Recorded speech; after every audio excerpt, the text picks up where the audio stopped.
Good evening. Sorry, morning yet still. Alex with Joma, Jack of all, master of none.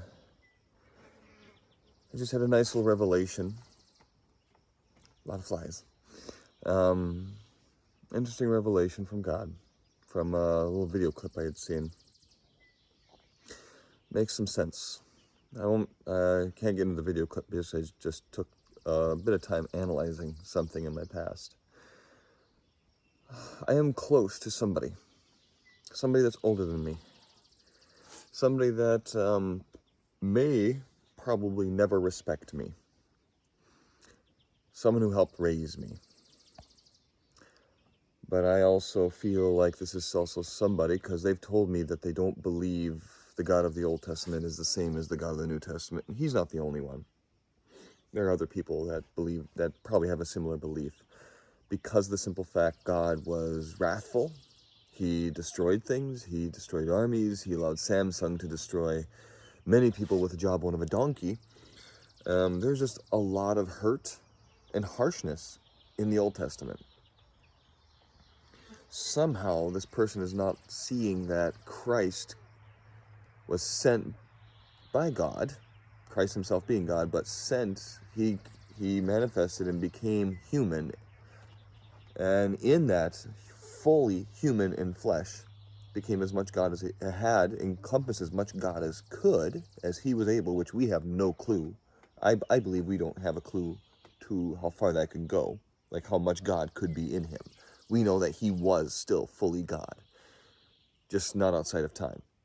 Especially, well, outside of time being one example of how he cannot be fully God, because he had to be present in the present with us as humans. But how he doesn't seem to understand how Christ coming down to take all our sins on him, the one who knew no sin, did no sin, became sin, with him willfully taking on everyone's past, present, and future sins onto himself, and dying that way. So technically God's wrath was satisfied, because he poured his wrath, God poured all of his wrath out on his son, because his son took the penalty of our sin. So no more, there may be blessings pulled back from people, from groups, from houses, this and that, situations. And yes, Satan allowed to deal with this, but it's also, it's like, what are you going to choose to do in that situation? I digress. One thing I've learned is this particular person does not get upset very often, not anymore. But when they do, and I've been there with them, lately in the last several years, I've been able to keep my calm much better than I used to be able to. But at the same time, it still doesn't make dealing with their upset, their uncontrol, their emotional hurt, all too very pleasant to go through. But it does help you to see some things. Most people, when they get upset, depending on who you are, your words trying to encourage and calm them may have absolutely no effect. None. This person I know, deep down, because of how this person's lashed out when they're upset and angry, I know deep down that there's a part of this person that will never respect me. I am close to him. And yes, it is a him. Take all the guesses you want. I ain't going to say the title for this person in my life, just because I feel like it would be disrespectful to them. And I do not aim to try and disrespect people, not by name or in a way that you would be able to blatantly figure out, though you might be able to figure it out just by a little bit I've said already. But nonetheless, I am specifically trying to talk about the facts surrounding the circumstances, surrounding the situations for me and this person. So I'm not trying to disrespect them, not intentionally. My intention is to make known, make light of what might be going on here. And I just messaged another good friend of mine, a different one. It's like now I have a better idea of what was going on. It's like, and without me having chased after God, and chosen to learn and go off of His love and His love, encouragement, and the discipline, everything that God is about, chasing Him, trying to consume more God and have His character in my life. I would rather fight to be a man of God than a man after another man, because no man is perfect. We're all going to have flaws. I will listen. I will observe. That's actually not a bad idea. I will keep in mind. I'm paying attention almost all the time. Just depends on what. There's things I miss and there's things I catch. But knowing how this person reacts when they're upset, when they're going through emotional distress, there's people who will say that's when the truth comes out. And it actually makes sense, because every single time this person has been upset with me, even when I look in the distant past, has been about the same. The attitude becomes the same. What they use to equip themselves kind of becomes the same. It's like, oh, you have no clue what it's like to go through this and this. Then tell me, educate me, allow me to know, talk to me. Oh, you can't understand it. At that point, as soon as they say you can't, or you couldn't understand it, it literally sounds like you're not smart enough, and you probably never will be. They didn't say that, but it can come off as that, to where, honestly, when someone gets upset with you to that degree, to where most of your work, almost anything, and you'll find this out as you talk to the person that's being upset, either you'll have an effect, either your words will be heard, or they won't. And if they're not heard, stop wasting your breath and start silencing yourself. Listen to them. Because this particular person will take from the past and try to equip themselves to hurt. Thankfully, this person has never done physical hurt. It's always been more emotional or verbal. That I can deal with. Still hurts at times, but that I can deal with. All thanks to God, though, of course. But no, and there's times where the most recent time that this person got upset, it wasn't because of me. It wasn't because of something I triggered. Whenever I triggered, it's not intentional. It just happens. And then I realize sometimes, like, maybe I can lovingly go after this not so well. So for this particular person, I gotta continue to play the role model. Not asking this. Maybe when they're in a calm mind, sure, see what their eyes open up to. But when they're not in a calm mind, let them hopefully take in how you are reacting. Calmly, collectively, and not fearfully. We are fearfully and wonderfully made in God. And I think it's in 2 Timothy 1:7, or it's either 1 Timothy or 2 Timothy 1:7, I believe. For God has not given us a spirit of fear, but of love, power, and of sound mind. I may have mixed those up a little bit. But of power, love, and sound mind. So I will not be afraid. I may have a righteous fear of what this person may be capable of in their anger. But you don't go into battle against a whole bunch of or maybe swords and bows without a shield. Most people wouldn't. If it's one-on-one, perhaps you would.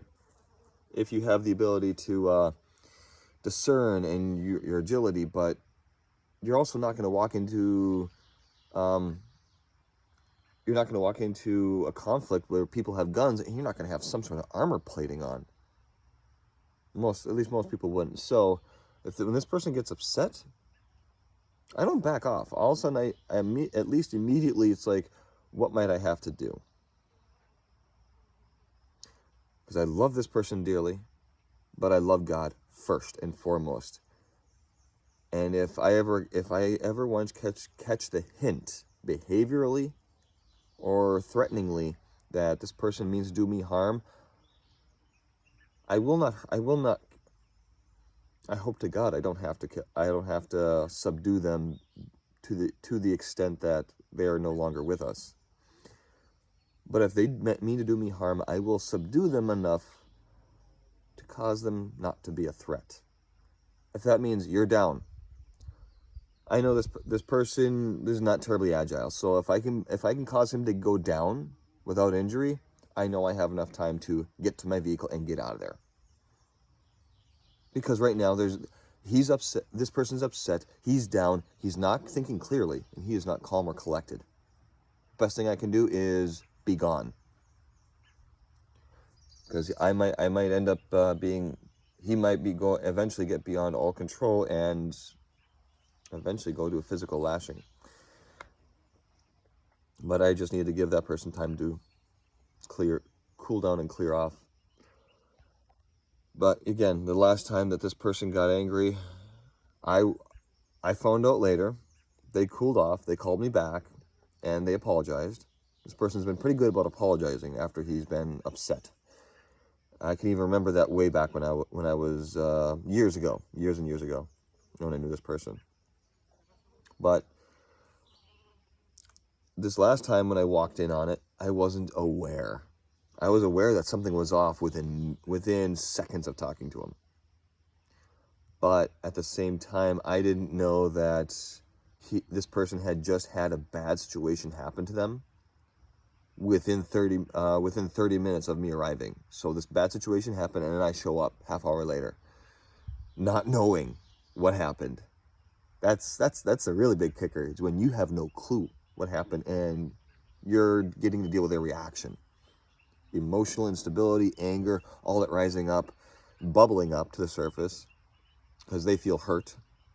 And now, like I said, thankfully he's never physically hurt me. It's always been emotional at best,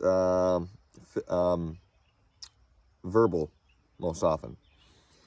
But no, I remember this person saying, "Oh, yeah, just like you said after this other person that I'm useless." I'm like, when have I ever said that you are that way? I know that you're not. This person has even commented, "You'd be better off without me in your life." It's like, no, you've had plenty of role in my life. I can't ignore that. If you were not there, that'd be a chunk of my past that I have no clue how it would end up being. So don't tell me that you'd be better off without me in your life or without you in my life. I know better. Yes, as we go through bad decisions, we may end up with immediate, temporary regrets. But I've learned that we should not ever continue those regrets into long term. Because guess what? You may have been an addict, whether porn, drugs, alcohol, something, and you've recovered. But I believe recovery is nonstop. So you haven't. This might be a bit of a drag from what most people know, but I don't believe you've ever fully overcome it. Because overcoming it is a daily aspect, a daily challenge. Just like knowing God, I believe, is daily. Otherwise, there's no way that you can know God, get baptized, love Him, obey Him, and then walk away. I feel like you never did truly know God if you allowed yourself to apostatize and walk away from God. You've fallen. So it's a daily challenge. It's a daily challenge to trust in God, to fight battles, and to always choose God, choose Jesus in life for your reactions, no matter what. Same thing, I believe, with whatever addictions that you're facing in life. It's a daily battle to overcome and stay sober. But it's not always easy.